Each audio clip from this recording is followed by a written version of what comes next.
Bienvenido, doctor Miravillas. Un agradecimiento especial a Boehringer Ingelheim, que gracias a ellos le tenemos aquí en nuestro congreso.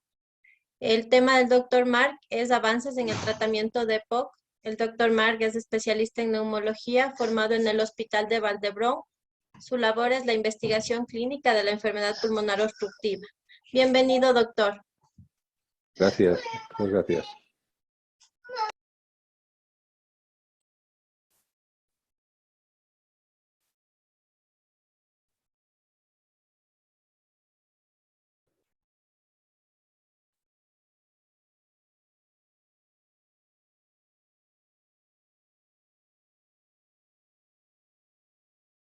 Usted puede compartir su pantalla, doctor. De acuerdo, ¿y voy a empezar ya? Sí, por favor. Bien, es que aunque no tenía aún la hora en mi reloj, pensaba que íbamos adelantados.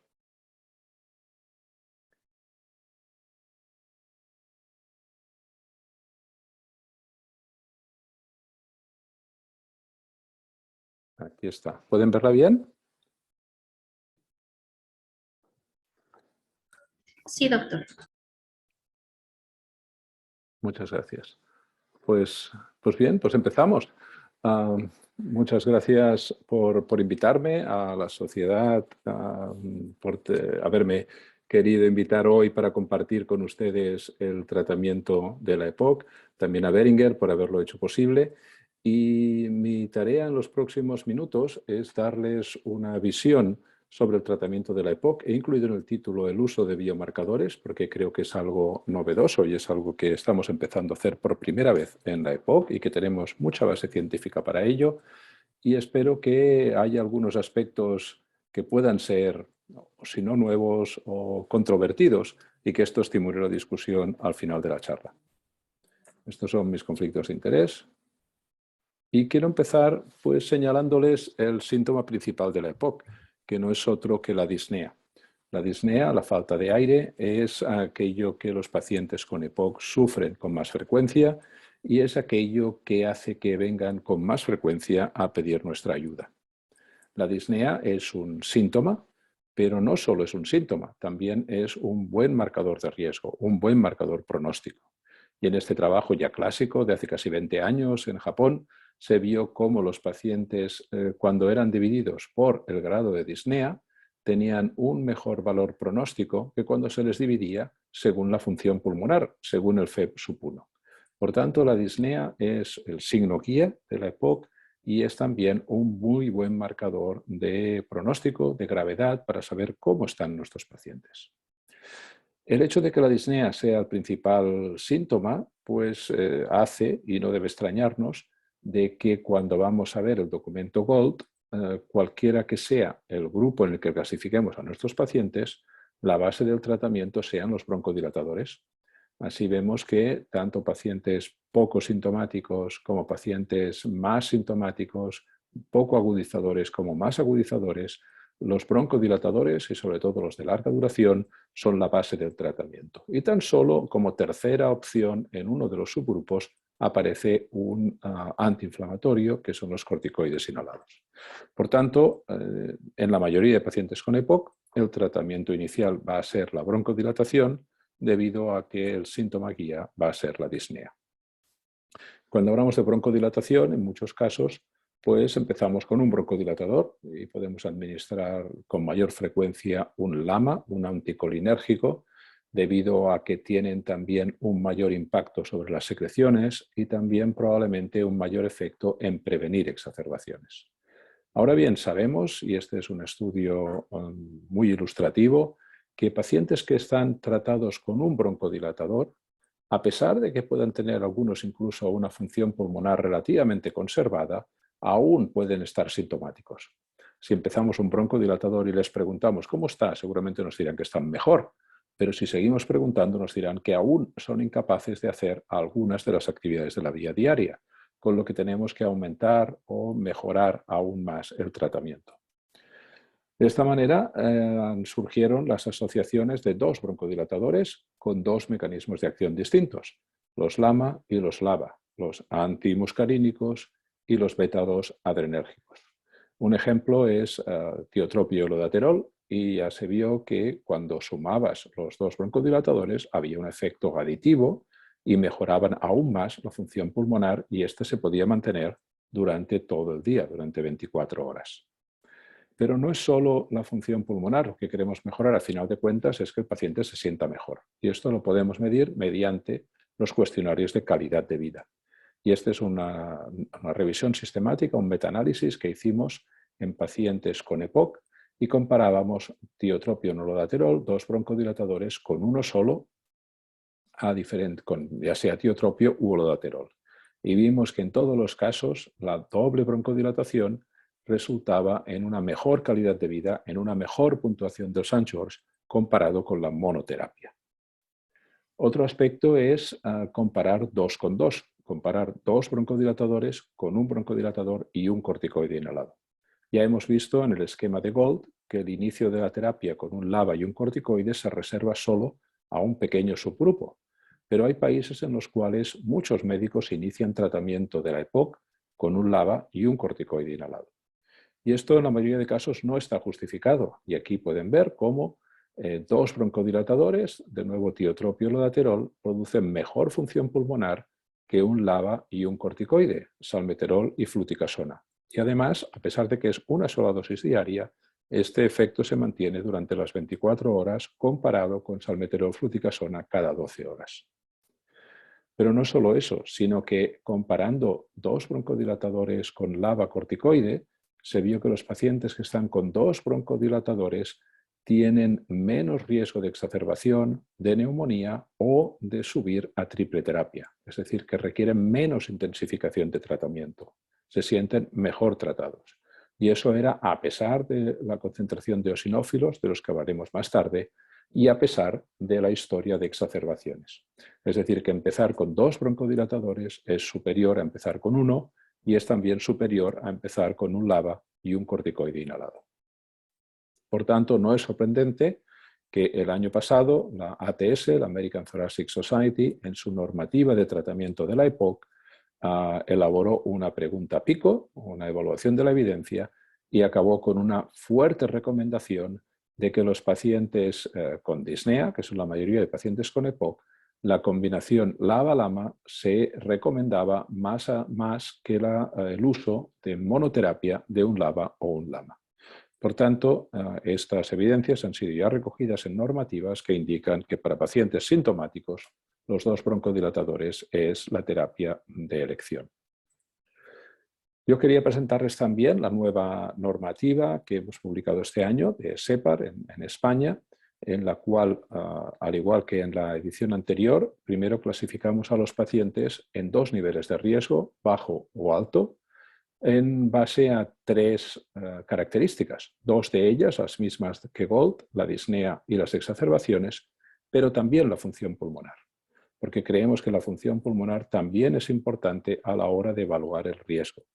Es decir, a un mismo nivel de disnea y de exacerbaciones, la función pulmonar nos puede marcar la diferencia en el tratamiento. No es lo mismo un paciente con función pulmonar conservada o un paciente con una función pulmonar muy deteriorada.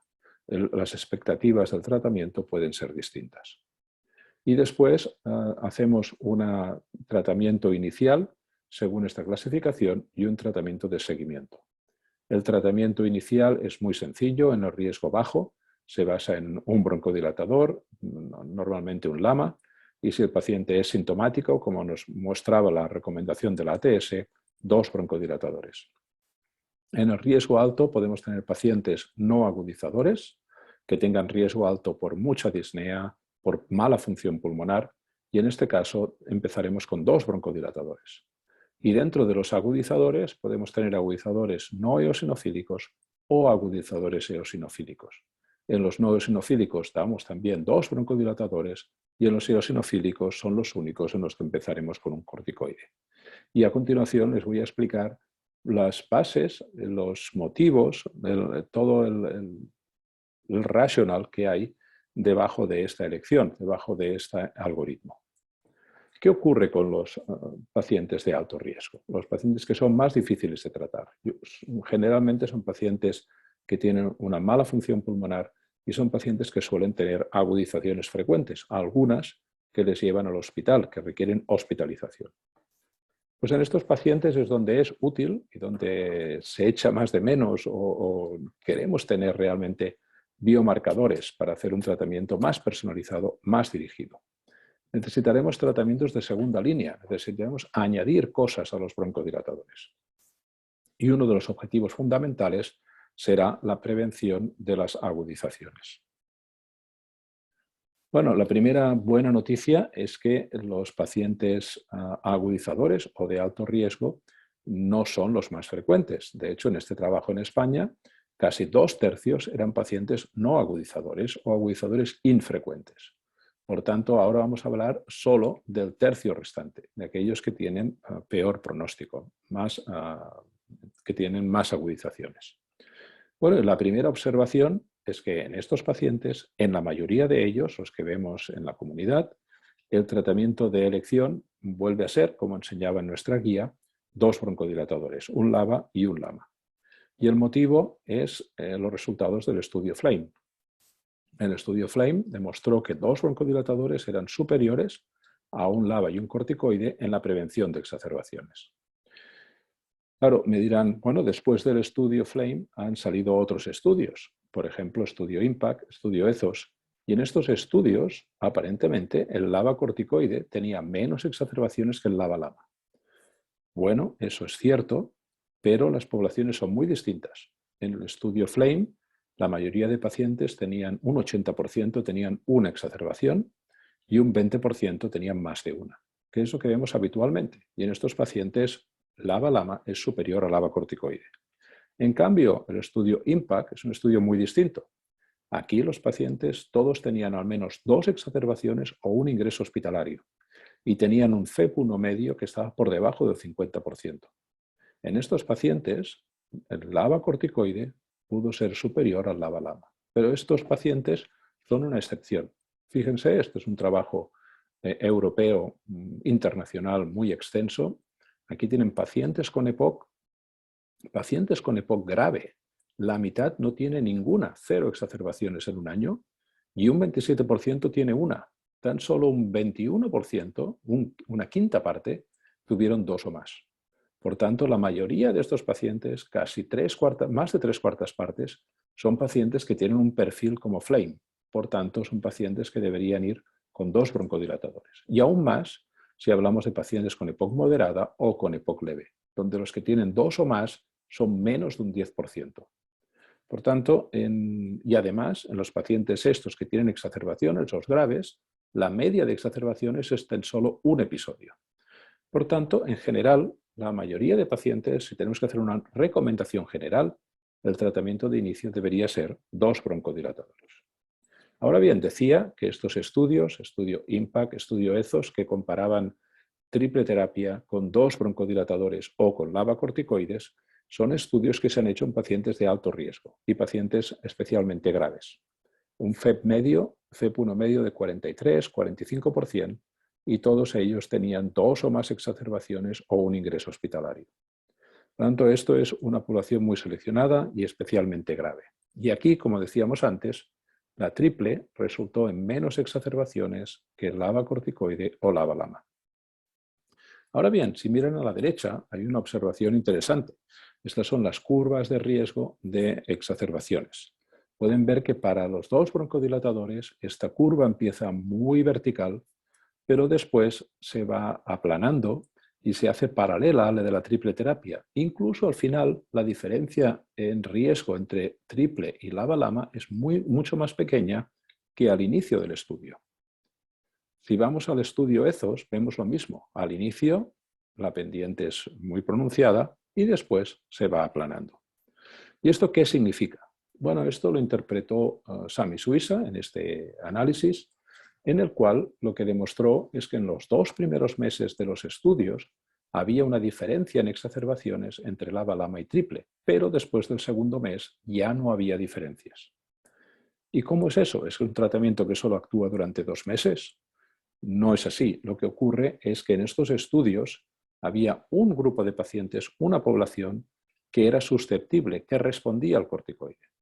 Si estos pacientes por aleatorización les toca LABA-LAMA, estos pacientes tienen más exacerbaciones. Pero no son todos. Si fueran todos, este efecto permanecería durante todo el estudio. Son solo unos cuantos. Y cuando estos cuantos se acaban, después de 2 meses, el resto de pacientes ya no tiene mayor riesgo. Por tanto, esto nos está enseñando que el beneficio de la triple terapia no es para todo el mundo, sino que es para un subgrupo de pacientes. Y aquí es donde vienen los biomarcadores. Y aquí es donde entra en juego nuestro biomarcador, que es el eosinófilo en sangre periférica. Si dividimos los resultados del estudio IMPACT entre los que tenían eosinófilos altos o eosinófilos bajos, vemos una gran diferencia. Los que tenían eosinófilos altos, los pacientes en triple iban mucho mejor que con LABA-LAMA.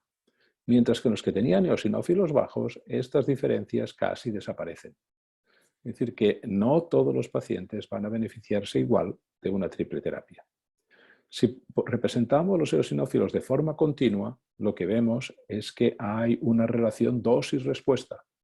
Pacientes que no tienen corticoides, cuanto mayor es la concentración de eosinófilos, más alto es su riesgo de exacerbación.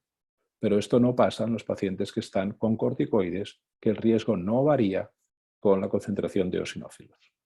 Por tanto, aquellos pacientes que tienen eosinófilos bajos no tienen ningún beneficio de los corticoides. Podemos tratarlos sin corticoides inhalados y tendremos la misma eficacia. ¿Cuán bajos? Bueno, sabemos que por debajo de 150, 100 eosinófilos, los corticoides no aportan ningún beneficio y más allá de 300 es cuando hay el máximo beneficio. Y entre 100 y 350 hay una zona un poco incierta. En el estudio EZO se replicó exactamente los mismos resultados. Por debajo de 100, 150 no había ninguna diferencia entre triple y LABA-LAMA y a partir de 150, 200 aumentaban las diferencias. De nuevo, recuerden, IMPACT y EZOS analizan una población de alto riesgo, pacientes graves con muchas exacerbaciones. ¿Pero qué pasa en la vida real? Este es un estudio de cohortes de vida real. Compara triple terapia con LABA-LAMA. ¿Y qué ven? Pues ven que no hay ninguna diferencia cuando ajustan el riesgo, no hay ninguna diferencia entre triple y LABA-LAMA. ¿Por qué? Porque en la vida real la gran mayoría de pacientes no son como IMPACT y EZOS. Por tanto, la triple terapia no aporta ningún beneficio. Bueno, con que este era un estudio muy extenso, se hizo un análisis de subgrupos y no fue ninguna sorpresa ver que aquellos pacientes que sí que tenían muchos eosinófilos o que tenían muchas exacerbaciones, ahí sí que los corticoides, que la triple terapia era mejor que el LABA-LAMA. Pero estos pacientes eran pocos, aquí lo pueden ver. Aquí hay casi 6.000, casi 2.000, en cambio que solo hay 500 y 100. Por tanto, estamos hablando de que hay un pequeño grupo de pacientes en los cuales sí que la triple terapia es superior al LABA-LAMA. Este es otro trabajo también hecho en vida real, en este caso en el Reino Unido, y se ve la eficacia de triple frente a la doble broncodilatación, y aquí se ve el beneficio de la triple, el beneficio de la doble. Y vemos cómo el beneficio de la triple es cuando hay más de 250 eosinófilos. Hasta 250 no hay ninguna diferencia. Y también cuando los pacientes tienen más de 2 exacerbaciones.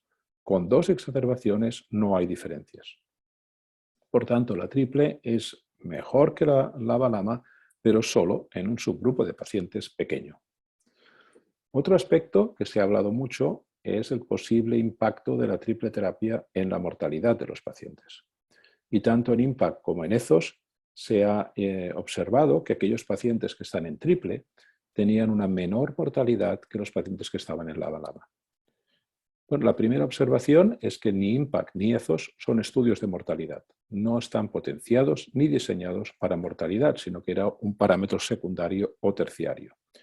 No obstante, este efecto se vio en pocos pacientes, pero apareció, en el cual la triple terapia tenía una mayor mortalidad que las ramas con 2 broncodilatadores.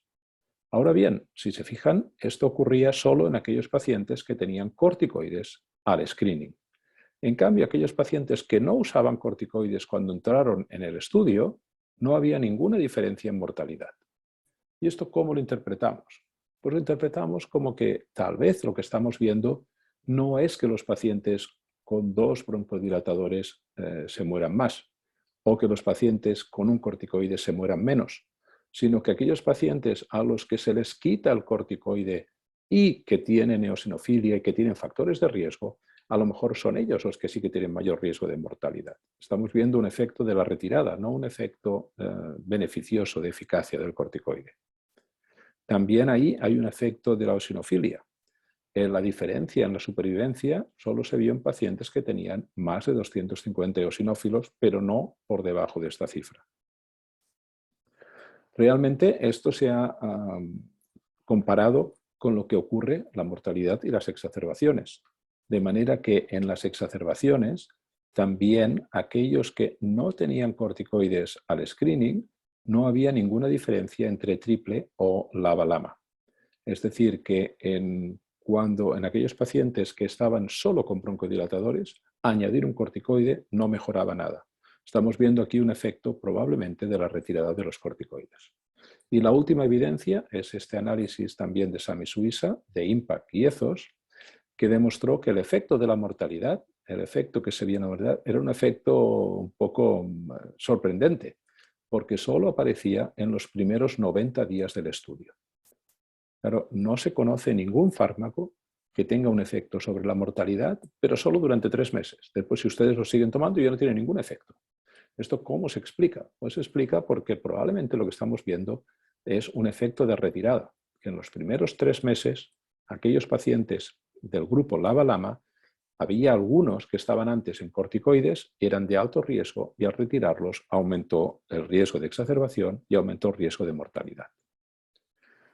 Y esto es algo que está muy bien documentado. Tenemos 2 grandes ensayos de retirada de corticoides, Wisdom y Sunset, y los 2 también son consistentes. Y ellos dicen que al retirar un corticoide no hay un mayor riesgo de exacerbación, excepto en el 25% de pacientes con EPOC que tienen más de 300 eosinófilos. En estos pacientes sí que hay un riesgo aumentado de exacerbación y puede haber un riesgo aumentado de muerte. Lo mismo en Wisdom. Pacientes que tenían más de 2 exacerbaciones, 2 o más, como son los de IMPACT o los de ETHOS, y pacientes que tenían más de 300 o más de 400 eosinófilos, tenían un riesgo aumentado casi 2 veces o casi 3 veces de tener una exacerbación. En IMPACT y en ETHOS eran pacientes que, recuerden, tenían al menos 2 exacerbaciones, estaban el 70% con corticoides, y a algunos de ellos, por aleatorización, se les retiró el corticoide. Y un 25% sabemos que tienen más de 300 células. A estos pacientes no se les debería retirar el corticoide y si se hace, tienen un mayor riesgo. Y esto es lo que estamos viendo en los estudios IMPACT y ETHOS. Para poner estos resultados en contexto, hicimos un análisis combinado de todos los ensayos clínicos de tiotropio o lodaterol. Y comparamos los pacientes en tiotropio o lodaterol con pacientes en triple terapia, tiotropio o lodaterol más un corticoide inhalado. Aquí no había ningún caso de retirada de corticoides. Todos los que estaban con tiotropio o lodaterol no habían usado corticoides inhalados previamente. Y lo que vimos era el efecto de la doble broncodilatación y la triple sobre la mortalidad. Y aquí pueden ver cómo no había ninguna diferencia en mortalidad entre la triple terapia y la LABA-LAMA, ni en el análisis principal ni en diferentes análisis de sensibilidad controlando por diferentes factores de riesgo. Ahora bien, esta población era una población mucho más parecida a la población general de EPOC. No estaba enriquecida con exacerbadores. Eran pacientes que tenían la mayoría 0 o una exacerbación, que es lo que vemos habitualmente en nuestros pacientes con EPOC. Este no es el único, también ha aparecido recientemente este trabajo, también del Canadá, en el cual comparaban la mortalidad entre, aquí lo ven, entre pacientes en triple terapia o en LABA-LAMA. Y lo que se vio es que no había diferencias estadísticamente significativas. En cualquier caso, los pacientes con LABA-LAMA incluso tenían una menor mortalidad que los pacientes en triple. Y estos eran pacientes de la población general, es decir, pacientes, otra vez, no enriquecidos, no seleccionados por ser pacientes de alto riesgo, como en IMPACT o en ETHOS.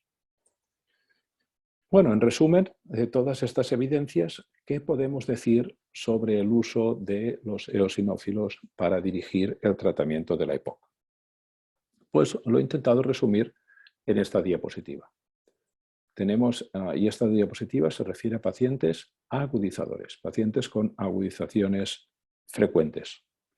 Si estos pacientes tienen más de 300 eosinófilos, todo el mundo está de acuerdo en que estos pacientes responden a los corticoides inhalados y que estos pacientes deben ir con corticoides inhalados. Ahora bien, en el otro extremo están los pacientes que tienen menos de 100 eosinófilos. Ahí también todo el mundo está de acuerdo en que estos pacientes no deben ir con corticoides inhalados porque los corticoides no ofrecen ningún beneficio, pero no solo eso, sino que se asocian a un mayor riesgo de efectos adversos. Claro, el problema viene en los valores intermedios. ¿Qué hacemos en los pacientes entre 100 y 300? Bueno, pues ahí tenemos que tomar decisiones individuales, porque nos tenemos que basar en otros factores. Y ya vieron, les enseñé, cómo cuando los pacientes eran de mayor riesgo, tenían más exacerbaciones, respondían mejor a los corticoides. Por tanto, si tenemos un paciente que tiene 3, 4 exacerbaciones, son raros, pero los hay.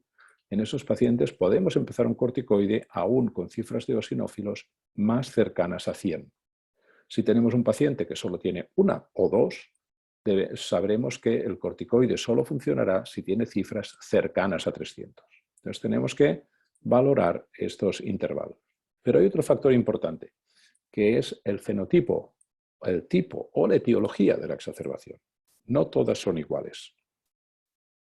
Y esto es muy importante porque los corticoides tenemos que darlos bien, ya que se asocian a efectos adversos. Esto es una revisión sistemática que publicamos este año sobre los efectos adversos de los corticoides a largo plazo.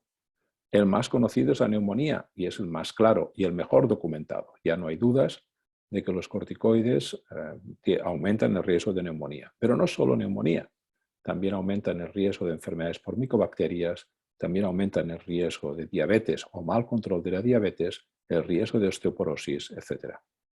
Aquí lo ven, este es un trabajo también relativamente reciente, en el cual se veía que no solo había una relación, sino que era una relación dosis-respuesta.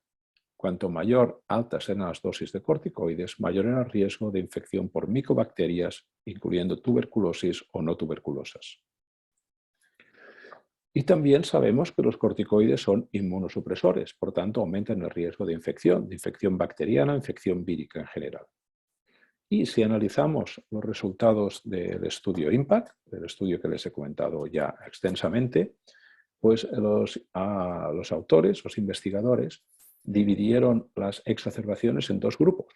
Aquellas que requirieron antibióticos, es decir, aquellas que probablemente eran bacterianas, aquellas que el médico interpretó que eran debidas a una infección y les dio un antibiótico, y aquellas que requirieron corticoides orales, es decir, las que el médico pensó que no había una infección y que debía dar solo corticoides. Y los resultados son muy diferentes. Observen, cuando el paciente tenía exacerbaciones que requerían antibióticos, aquí pueden ver la relación entre la prevención con terapia triple o con LABA/LAMA. El 1 quiere decir que no hay diferencias. Si está por debajo de 1, quiere decir que la triple tiene menor riesgo, es protectora. Y aquí pueden ver cómo, sea cual sea la concentración de eosinófilos, nunca cruza la línea del 1. Es decir, que la triple nunca es mejor que el LABA/LAMA. O dicho de otra manera, el corticoide no sirve para prevenir exacerbaciones infecciosas, exacerbaciones que se tratan con antibióticos. Pero la imagen es muy diferente con las exacerbaciones que requieren corticoides. Exacerbaciones no infecciosas, inflamatorias, muchas de ellas eosinofílicas. Aquí, ya a concentraciones muy bajas de eosinófilos, las líneas cruzan el 1. Por tanto, quiere decir que en la mayoría de pacientes, la triple previene mejor que el LABA/LAMA. El corticoide es útil para prevenir exacerbaciones que se tratan con corticoides, que son inflamatorias. Bueno, y hay más evidencias que soportan estos hallazgos. Aquí tenemos un trabajo que se publicó en 2019 en el European Respiratory Journal, en pacientes, fíjense, con bronquiectasias. Bueno, dirán, bueno, no es exactamente lo mismo, de acuerdo, pero fijémonos en los resultados. Aquí querían ver cuál era el pronóstico de los pacientes con bronquiectasias que estaban tratados con corticoides inhalados o con macrólidos, en cuanto a la prevención de exacerbaciones, hospitalizaciones e incluso mortalidad. Y vieron que en todas las variables los corticoides aumentaban el riesgo. O sea que los pacientes que estaban con macrólidos iban mejor. Dirán, bueno, son pacientes con bronquiectasias, pero un grupo muy importante tenían EPOC. Sabemos que nuestros pacientes con EPOC, muchos tienen bronquiectasias, desarrollan bronquiectasias. Estos eran pacientes típicos, más de 60 años, fumadores, con obstrucción o flujo aéreo y bronquiectasias. Y en ellos también los corticoides inhalados aumentaban el riesgo de forma significativa frente a aquellos pacientes que estaban tomando macrólidos a largo plazo. Es decir, pacientes que tienen un perfil infeccioso, que tienen bronquiectasias, colonización, etc., el hecho de tomar corticoides inhalados no previene las exacerbaciones e incluso puede aportar un mayor riesgo. Y esto viene refrendado por este último estudio. Este es un estudio muy reciente, está aún en prensa en la revista Thorax, en el cual se vio cómo el uso de corticoides inhalados aumenta el riesgo de adquirir pseudomonas aeruginosa en pacientes con EPOC. Y esta es la incidencia de pseudomonas aeruginosa en pacientes con EPOC a lo largo del seguimiento, en pacientes sin corticoides inhalados, con dosis bajas, dosis medias o dosis altas. Y aquí dividido entre dosis altas y medias o no corticoides y dosis bajas. Por tanto, tenemos que ser muy cautos a la hora de prescribir triple terapia, a la hora de prescribir corticoides inhalados, porque hay pacientes en los cuales podemos aumentar el riesgo de infección, el riesgo de ser portadores de pseudomonas y también el riesgo de neumonía. Este es otro estudio también de este año, en el grupo de Mallorca, en España, en el cual se vio cómo los pacientes que estaban incluso en la mortalidad, había un efecto a través de la asociación con la colonización por pseudomonas entre los pacientes que no tomaban corticoides, dosis bajas, dosis medias y dosis altas. Y los corticoides a dosis altas se asociaban de forma significativa con la mortalidad en esta población de pacientes con un fenotipo infeccioso que tenían colonización por pseudomonas. Bueno, entonces, ¿qué tenemos que hacer? Bueno, sabemos que solo algunos pacientes responden a los corticoides, por tanto, la terapia triple la tenemos que dar en algunos pacientes, el resto irán con doble broncodilatación, pero también sabemos que hay muchos pacientes que están con corticoides inhalados en los cuales no están indicados o no son efectivos, pero pueden dar efectos adversos. Entonces, en esos casos, lo que podemos hacer y lo que debemos hacer es una retirada de corticoides y tener a los pacientes con doble broncodilatación. Ya les enseñé el estudio Wisdom, el estudio Sunset, estudios de retirada de corticoides que indican que en la mayoría de los casos la retirada de corticoides se puede hacer de forma segura.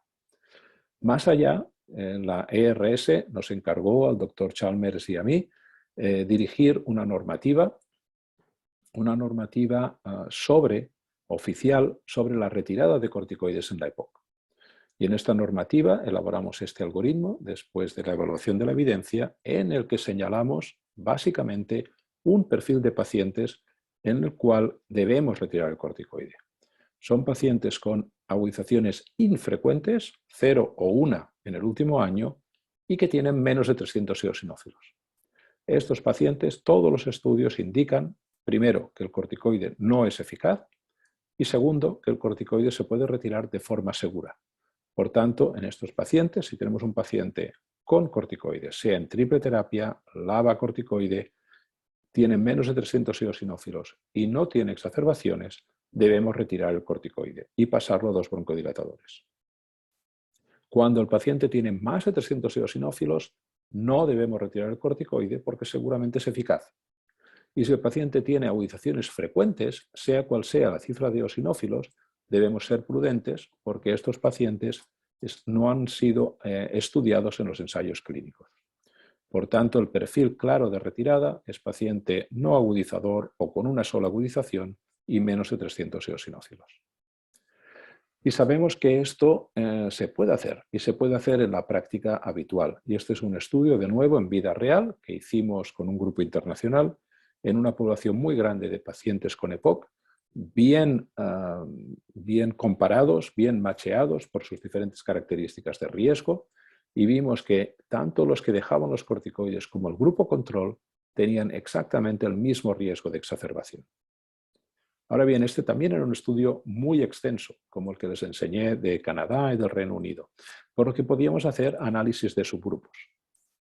Y vimos que solo había un subgrupo que tenía mayor riesgo si le quitabas el corticoide, y era exactamente los que tenían más de 300 eosinófilos y los que tenían más agudizaciones frecuentes.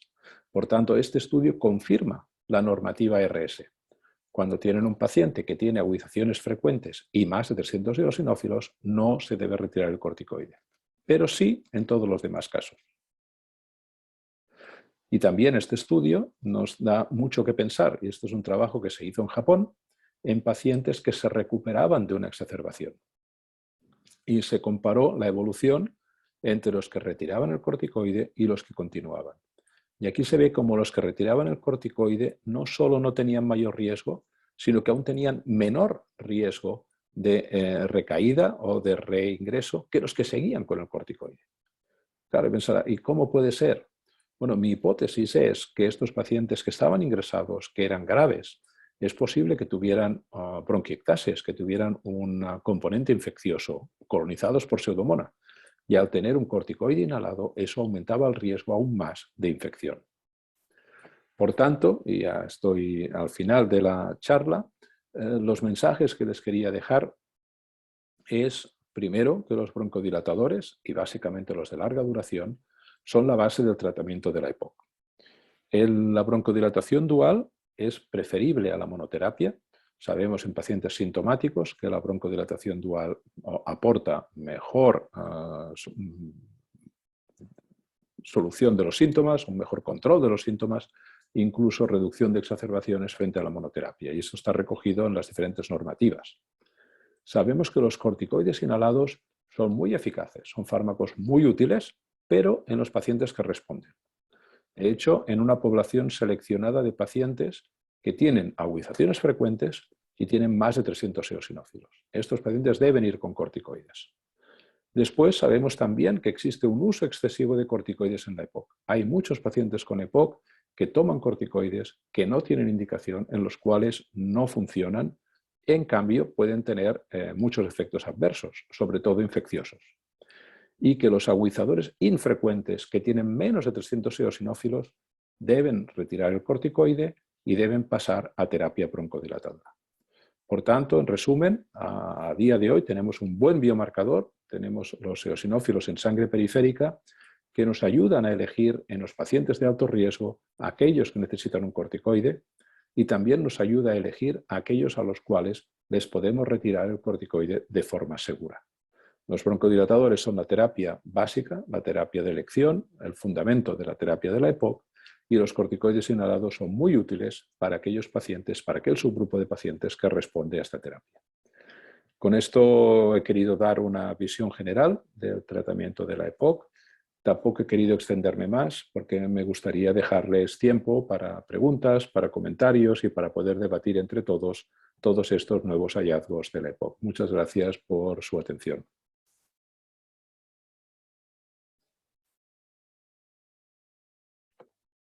Muchas gracias, doctor, por su excelente presentación. Vamos a dar ya apertura a las preguntas. Esperemos un momentito.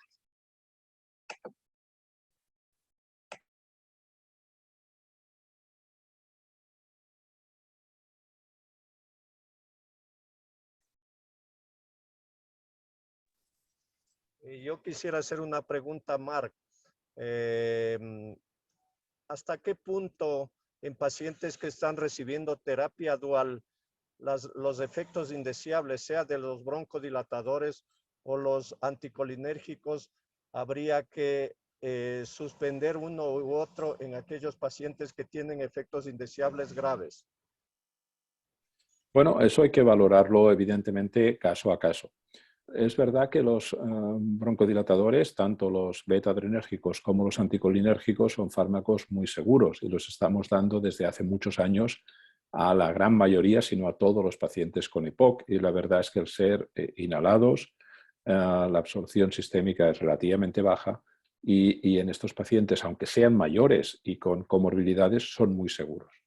Que sean muy seguros no quiere decir que sean totalmente seguros. Hay algunos efectos adversos y hay pacientes que pueden tolerar mal el beta-adrenérgico, básicamente pacientes que tienen arritmias cardíacas y pueden acelerar el ritmo cardíaco, o pacientes que pueden tener algún efecto con los anticolinérgicos y puede ser pues, una sequedad de boca difícil de tolerar, o incluso algunos pacientes pueden tener retención urinaria si tienen un prostatismo muy importante. En estos pacientes, obviamente, hay que valorar el riesgo-beneficio. Y si realmente los efectos adversos son importantes para el paciente, pues tenemos que intentar retirarlos y mantenerlos pues, solo con un broncodilatador, con uno el que no tenga este perfil de efectos adversos.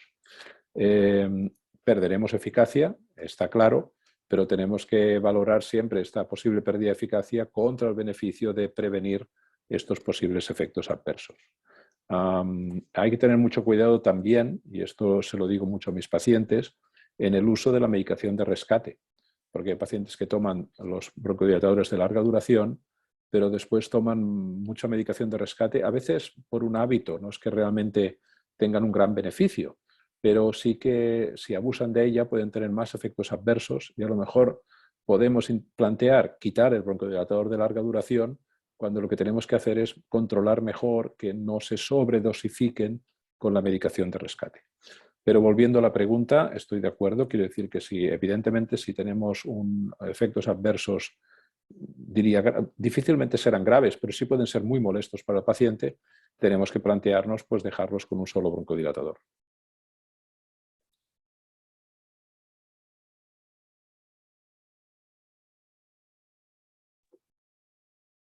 Tenemos otra pregunta. El uso de quinolonas en forma crónica en pacientes con EPOC, ¿está indicado aún? Bueno, la verdad es que no. La mayoría de las guías indican que el uso prolongado de quinolonas deberíamos evitarlo.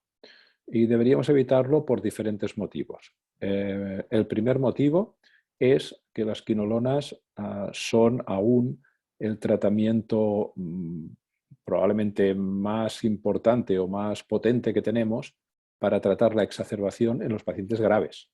Entonces, si los usamos continuamente, podemos seleccionar resistencias y después no los podremos usar durante la exacerbación.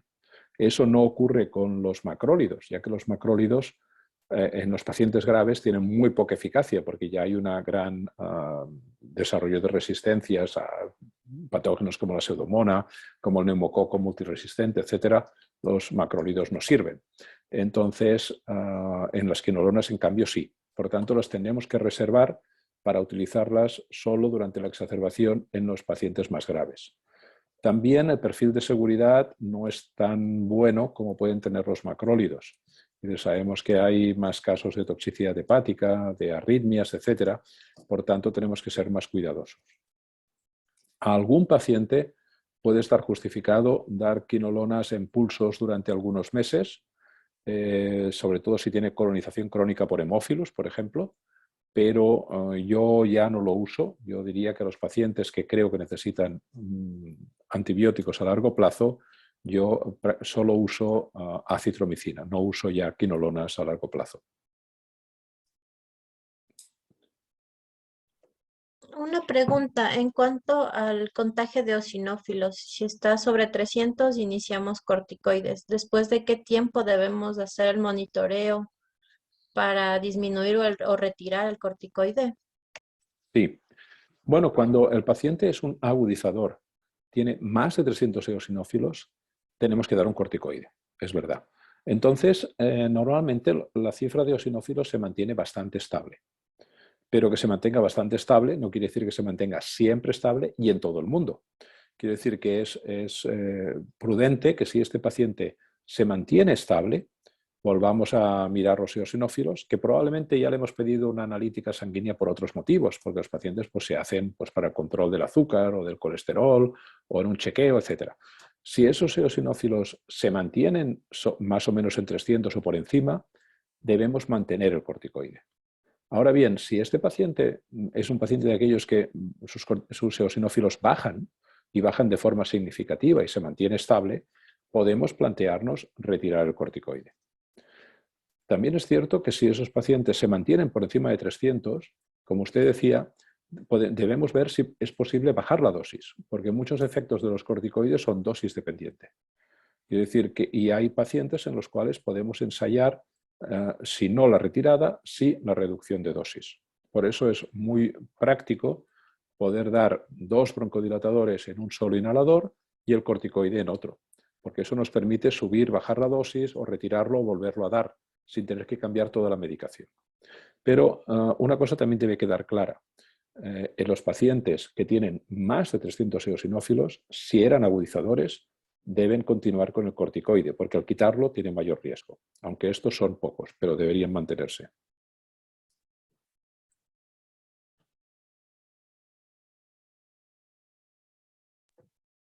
Creo que ya no tenemos más preguntas.